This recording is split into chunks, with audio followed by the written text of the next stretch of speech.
Hi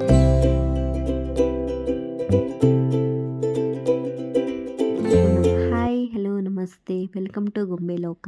ಇವತ್ತು ತುಂಬಾ tasty ಆದಂತಹ ಪಾಲಕ್ ಪನ್ನೀರ್ನ ಹೇಗೆ ಮಾಡೋದು ಅಂತ ನೋಡೋಣ. ನಾನಿಲ್ಲಿ 1 ಕಟ್ ಪಾಲಕ್ ಸೊಪ್ಪನ್ನು ತೊಳೆದ್ಬಿಟ್ಟು ತಗೊಂಡಿದ್ದೀನಿ. ಇದನ್ನು ಕುದೀತಿರೋ ನೀರಿಗೆ ಹಾಕೋಬೇಕು. ಇದನ್ನು ಜಸ್ಟ್ 1 ಮಿನಿಟ್ಸ್ ಬೇಯಿಸ್ಕೊಳ್ಳಿ. ಹೀಗೆ ಮಾಡೋದ್ರಿಂದ ಹಸಿ ಸ್ಮೆಲ್ ಮತ್ತು ಒಗರು ಸ್ಮೆಲ್ ಹೋಗುತ್ತೆ. ಪಾಲಕ್ ಸೊಪ್ಪನ್ನು ಜಾಸ್ತಿ ಹೊತ್ತು ಬೇಯಿಸ್ಕೋಬೇಡಿ. ಜಾಸ್ತಿ ಬೇಯಿಸೋದ್ರಿಂದ ಪಾಲಕ್ ಸೊಪ್ಪಿನಲ್ಲಿ ಇರುವಂತಹ ನ್ಯೂಟ್ರಿಯೆಂಟ್ಸ್ ಎಲ್ಲ ಹೋಗುತ್ತೆ. ಹಾಗಾಗಿ ಜಸ್ಟ್ 1 ಮಿನಿಟ್ಸ್ ಬಿಡಿಸ್ಕೊಂಡು ಇದನ್ನು ತಣ್ಣೀರಿಗೆ ಹಾಕ್ಕೋಬೇಕು. ಹೀಗೆ ಮಾಡೋದ್ರಿಂದ ಪಾಲಕ್ ಸೊಪ್ಪಿನ ಕಲರ್ ಡಿಮ್ ಆಗೋದಿಲ್ಲ, ಕಲರ್ ಹಾಗೇ ಇರುತ್ತೆ. ಪ್ಯಾನ್ಗೆ ಸ್ವಲ್ಪ ಆಯಿಲ್ ಹಾಕ್ಕೊಂಡು ಇದಕ್ಕೆ ಉದ್ದುದ್ದಕ್ಕೆ ಕಟ್ ಮಾಡಿ ಇಟ್ಕೊಂಡಂತಹ ಈರುಳ್ಳಿನ ಸೇರಿಸ್ಕೊತಾ ಇದ್ದೀನಿ. ನಾನಿಲ್ಲಿ 2 ಈರುಳ್ಳಿನ ತಗೊಂಡಿದ್ದೀನಿ.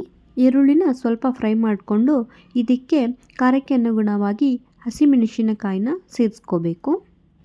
ಮೆಣಸಿನ್ಕಾಯಿನ ಸೇರಿಸ್ಕೊಂಡು ಚೆನ್ನಾಗಿ ಇದನ್ನು ಫ್ರೈ ಮಾಡ್ಕೋಬೇಕು. ಇದು ಕಲರ್ ಸ್ವಲ್ಪ ಚೇಂಜ್ ಆಗುತ್ತೆ. ಇದು ತಣ್ಣಗಾಗೋಕ್ಕೆ ಬಿಡೋಣ. ಒಂದು ಮಿಕ್ಸಿ ಜಾರಿಗೆ ಬೇಯಿಸಿದ ಪಾಲಕ್ ಸೊಪ್ಪನ್ನು ಹಾಕ್ಕೊತಾ ಇದ್ದೀನಿ. ಹಾಗೆ ಸ್ವಲ್ಪ ಬೆಳ್ಳುಳ್ಳಿ, ಅರ್ಧ ಇಂಚು ಶುಂಠಿ, ಹೀಗೆ ಫ್ರೈ ಮಾಡ್ಕೊಂಡ ಈರುಳ್ಳಿ ಮತ್ತು ಮೆಣಸಿನ್ಕಾಯಿನ ಸೇರಿಸ್ಕೊತಾ ಇದ್ದೀನಿ. ಹಾಗೆ ಇದಕ್ಕೆ 5 ರಿಂದ 6 ಗೋಡಂಬಿನ ಸೇರಿಸ್ಕೊತಾ ಇದ್ದೀನಿ. 1 ಕಪ್ಪು ಕೊತ್ತಂಬರಿನ ಸೇರಿಸ್ಕೊಂಡು ಚೆನ್ನಾಗಿ ಇದನ್ನು ನುಣ್ಣಗೆ ಪೇಸ್ಟ್ ಮಾಡ್ಕೋಬೇಕು. ಇವಾಗ ಪ್ಯಾನ್ಗೆ ಸ್ವಲ್ಪ ಆಯಿಲ್ ಹಾಕ್ಕೊಂಡು ಆಯಿಲ್ ಬಿಸಿ ಆದಮೇಲೆ ಅದಕ್ಕೆ 1 ಚಕ್ಕೆ ಪೀಸನ್ನು ಹಾಕ್ಕೊತಾ ಇದ್ದೀನಿ. ಹಾಗೆ ಸ್ವಲ್ಪ ಜೀರಿಗೆನ ಹಾಕ್ಕೊಂಡು ಕಟ್ ಮಾಡಿ ಇಟ್ಕೊಂಡಂತಹ ಈರುಳ್ಳಿನ ಸೇರಿಸ್ಕೊತಾ ಇದ್ದೀನಿ. ನಾನಿಲ್ಲಿ 1 ಈರುಳ್ಳಿನ ತಗೊಂಡಿದ್ದೀನಿ.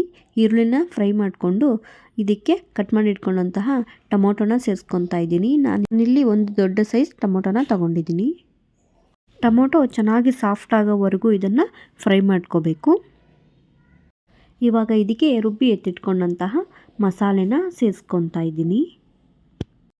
ಅದೇ ಜಾರಿಗೆ ಸ್ವಲ್ಪ ನೀರು ಹಾಕ್ಕೊಂಡು ಸೇರಿಸ್ಕೊಂಡು ಇದನ್ನು ಮಿಕ್ಸ್ ಮಾಡ್ಕೊತಾ ಇದ್ದೀನಿ. ಇದನ್ನು ಚೆನ್ನಾಗಿ ಮಿಕ್ಸ್ ಮಾಡಿ ಇದು ಸ್ವಲ್ಪ ಕುದಿಯೋಕ್ಕೆ ಬಿಡೋಣ. ಇವಾಗ ಇದಕ್ಕೆ ಸ್ವಲ್ಪ ಅರಿಶಿಣ, ಧನಿಯಾ ಪೌಡರ್, ಹಾಗೆ ಸ್ವಲ್ಪ ಗರಂ ಮಸಾಲ ಮತ್ತು ರುಚಿಗೆ ತಕ್ಕಷ್ಟು ಉಪ್ಪನ್ನು ಸೇರಿಸ್ಕೊತಾ ಇದ್ದೀನಿ.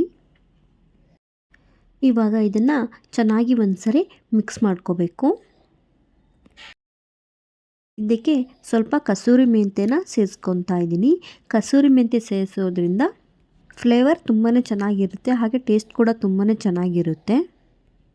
ಒಂದು ಮುಚ್ಚಳನ ಮುಚ್ಚಿಬಿಟ್ಟು ಒಂದು 5 ನಿಮಿಷ ಇದನ್ನು ಬೇಯೋಕ್ಕೆ ಬಿಟ್ಬಿಡೋಣ.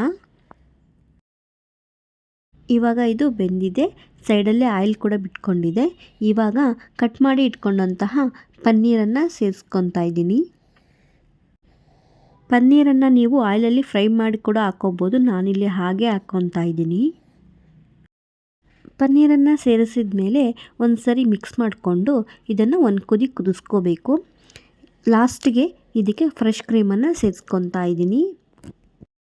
ಫ್ರೆಶ್ ಕ್ರೀಮ್ ಸೇರಿಸೋದ್ರಿಂದ ನಿಮಗೆ ರೆಸ್ಟೋರೆಂಟ್ಗಳಲ್ಲಿ ಸಿಗುವಂತಹ ಪಾಲಕ್ ಪನ್ನೀರ್ ಟೇಸ್ಟೇ ಸಿಗುತ್ತೆ. ಫ್ರೆಶ್ ಕ್ರೀಮ್ ಇಲ್ಲ ಅಂದರೆ ನೀವು ಹಾಲಿನ ಕೆನೆಗೆ ಸ್ವಲ್ಪ ಸಕ್ಕರೆನ ಸೇರಿಸ್ಕೊಂಡು ಇದಕ್ಕೆ ಸೇರಿಸ್ಕೋಬೋದು. ನೋಡ್ತಿರ್ಬೋದು ಪಾಲಕ್ ಪನ್ನೀರ್ ಎಷ್ಟು ಚೆನ್ನಾಗಿ ಬಂದಿದೆ ಅಂತ. ಕಲರ್ ಕೂಡ ತುಂಬಾ ಚೆನ್ನಾಗಿ ಬಂದಿದೆ, ಸಖತ್ ಟೇಸ್ಟಿಯಾಗಿರುತ್ತೆ. ನೀವು ಕೂಡ ಮನೆಯಲ್ಲಿ ಒಂದ್ಸರಿ ಟ್ರೈ ಮಾಡಿ, ತುಂಬಾ ಇಷ್ಟಪಡ್ತಾರೆ ಎಲ್ಲರೂ. ನಿಮಗೆ ಈ ರೆಸಿಪಿ ಇಷ್ಟ ಆಗಿದ್ದರೆ ಲೈಕ್ ಮಾಡಿ, ಕಮೆಂಟ್ ಮಾಡಿ, ಹಾಗೆ ಶೇರ್ ಮಾಡಿ. ನಮ್ಮ ಚಾನಲ್ನ ಸಬ್ಸ್ಕ್ರೈಬ್ ಮಾಡ್ಕೊಳ್ಳಿ. Thank you for watching.